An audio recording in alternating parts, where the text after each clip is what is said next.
Assalamualaikum warahmatullahi wabarakatuh. Saudara-saudaraku sebangsa setanah air dimanapun Anda berada, berjumpa kembali dengan kami channel Bejo Dunya Akhirat. Sak bejo bejane wong kang lali isih luwih bejo, wong kang eling lan waspada dan tetap NKRI harga mati. Kemarin Kiai Haji Imaduddin Usman Al-Bantani live streaming bersama Pada Suka TV. Di dalam live streaming tersebut, Kiai Imaduddin ditanya dari narsum bahwa ada 4 hal yang di situ itu memperjelas bahwa nasabnya Bani Ba'alwi di Indonesia ini bermasalah. 4 hal tersebut itu apa saja? Terus Kiai Imaduddin pada saat memberikan jawaban juga memperjelas bahwa kurun waktu antara Ahmad bin Isa yang wafat 345 Hijriah dengan munculnya nama Ubaidillah atau Abdullah, yang mana nama Ubaidillah atau Abdullah itu muncul pada saat Habib Ali Asyakron mengarang kitab Burqatul Musyikoh itu di tahun 890 Hijriah. Lah, makanya antara umur anak dan ayah ini terpaut 50 tahun. Jadi Ahmad bin Isa lahir 345 Hijriah. Terus Ubaidillah 890 Hijriah, berarti 550 tahun. Sama hari ini mulai munculnya nama Ubaidillah 890 Hijriah, terus sekarang 1440 Hijriah, ini sekitar durasi 550 tahun. Ini ada apa? Kurun waktu 550 tahun ini kan gitu. Sama dengan umur antara anak dan ayah yang terpaut 550 tahun. Nah, kita simak, ini sangat menarik sebagai referensi ilmu buat kita semua. Alwi ini menjadi polemik dan dipersoalkan oleh Kiai Imad. Kiai Imaduddin adalah penulis dan peneliti tentang nasab Ba'alwi atau habaib yang ada di Indonesia.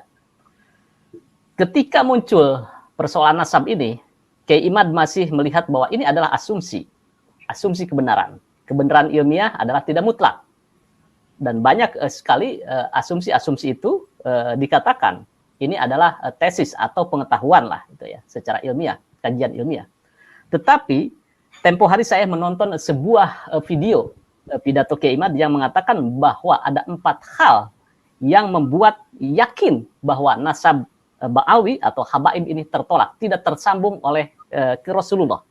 Saya ingin bertanya, kenapa alasan yang paling signifikan ini Kiai, bahwa Anda sekarang melihat bahwa fix gitu ya, nasab Ba'alwi atau habaib itu tertolak atau tidak tersambung ke Rasulullah. Silakan, nanti ada ditanggapi oleh Prof. Hikam.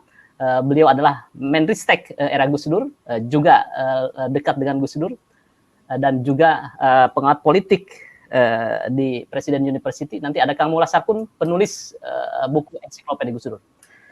Waktu pertama saya kasihkan ke Kiai Imad, silakan Kiai. Ba'alwi ini terputus dari Rasulullah Muhammad SAW, maka saya katakan bahwa nasab Ba'alwi ini sampai diskursus hari ini saya sudah mengkristal kesimpulan bahwa sesungguhnya memang nasab Ba'alwi ini adalah nasabun munqati'un batilun maudu'un. Nasab yang terputus, nasab yang batil, dan nasab yang palsu. Nasab yang tidak bisa dikonfirmasi oleh ilmu pengetahuan di dalam kitab-kitab nasab yang ada sejak abad ke-4, ke-5, ke-6, ke-7, ke-8 sampai ke-9 Hijriah.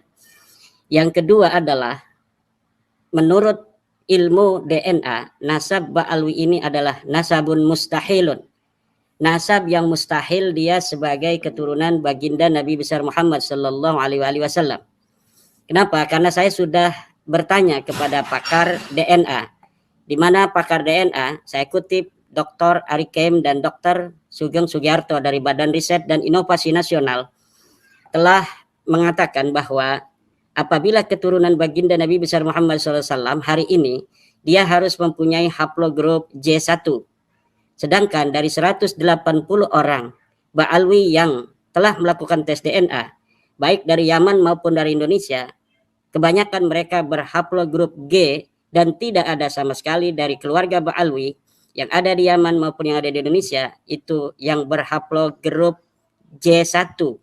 Haplogrup J1 adalah haplogrup milik keluarga Rasulullah Muhammad sallallahu alaihi wasallam.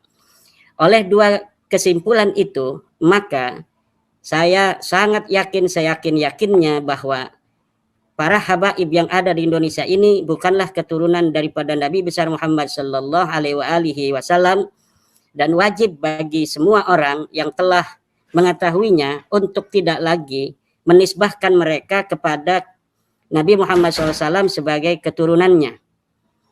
Karena apa? Karena pengakuan nasab mempunyai konsekuensi diniyah, al-alaqah ad-diniyah, yaitu kita lihat dari hadis Nabi Muhammad SAW, man intasaba ila ghairi abihi wa huwa ya'lamu annahu ghairu abihi fal jannatu alaihi haram.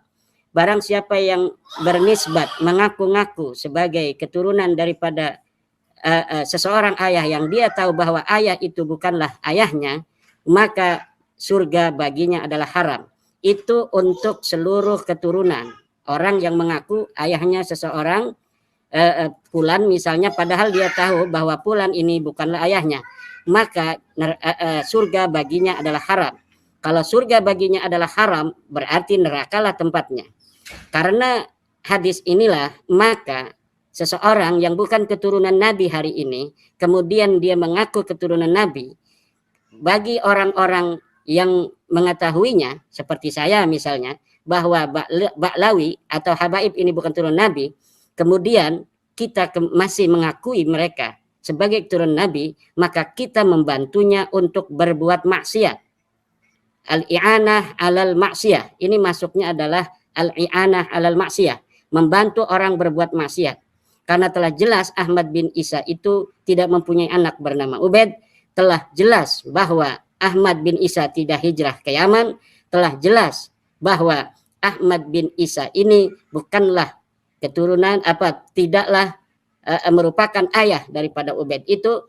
Dan dari sisi DNA sudah jelas dari para habaib Ba'lawi ini dari Yaman dan dari Indonesia yang telah melakukan tes DNA-nya tidak linear dengan tes DNA daripada keturunan Nabi besar Muhammad sallallahu alaihi wasallam. Nah, maka drama pengakuan Ba'lawi ini sebagai keturunan Nabi yang telah berlangsung 550 tahun sampai hari ini, dari mulai kitab pertama keluarga mereka, Al-Burqatul Musyiqah, yang dikarang oleh Ali As-Sakran 895 Hijriah sampai hari ini 1445 Hijriah, ini telah berlangsung 55 tahun. Angka 550 tahun ini adalah angka keramat, karena ternyata 550 tahun itu adalah angka yang sama dari mulai Ahmad bin Isa wafat sampai nasabnya diakui oleh keluarga Ba'lawi di tahun 895 Hijriah. Kalau yang punya kalkulator, silahkan diuji, silahkan dihitung. Dari mulai wafatnya Ahmad bin Isa 345 Hijriah sampai pengakuan pertama mereka 895 Hijriah adalah 550 tahun. Kemudian hitung 895 Hijriah sampai hari ini 1445 Hijriah adalah 550 tahun juga. Saya mempunyai pemikiran bahwa angka 550 tahun inilah angka terakhir yang diberikan Allah Subhanahu wa taala untuk Ba'lawi mengaku sebagai keturunan Nabi besar Muhammad SAW. Rupanya Allah Subhanahu wa taala tidak akan lagi memberikan waktu kepada para habaib yang mengaku sebagai keturunan Nabi ini untuk mengakui nasab yang bukan nasabnya. Waktunya sudah berakhir dan semua sudah selesai. Itu kesimpulan sementara Kang Mas Yusuf. Baik, ini yang menjadi persoalan. Kenapa Anda bisa menyimpulkan bahwa Ubaidillah itu bukan anaknya Isa al-Muhajir. Pemirsa, pada saat itu Isa al-Muhajir adalah sudah terkonfirmasi sebagai cucunya Rasulullah.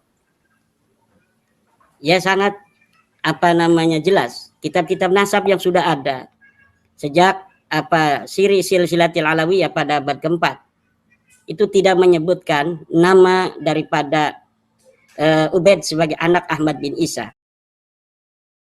Nah, hukum yaitu pembuktian terakhirnya adalah dengan tes DNA, dan pakar-pakar tes DNA Ubaidillah tidak fiktif, sementara Anda ini mendeklar bahwa ini ahistoris.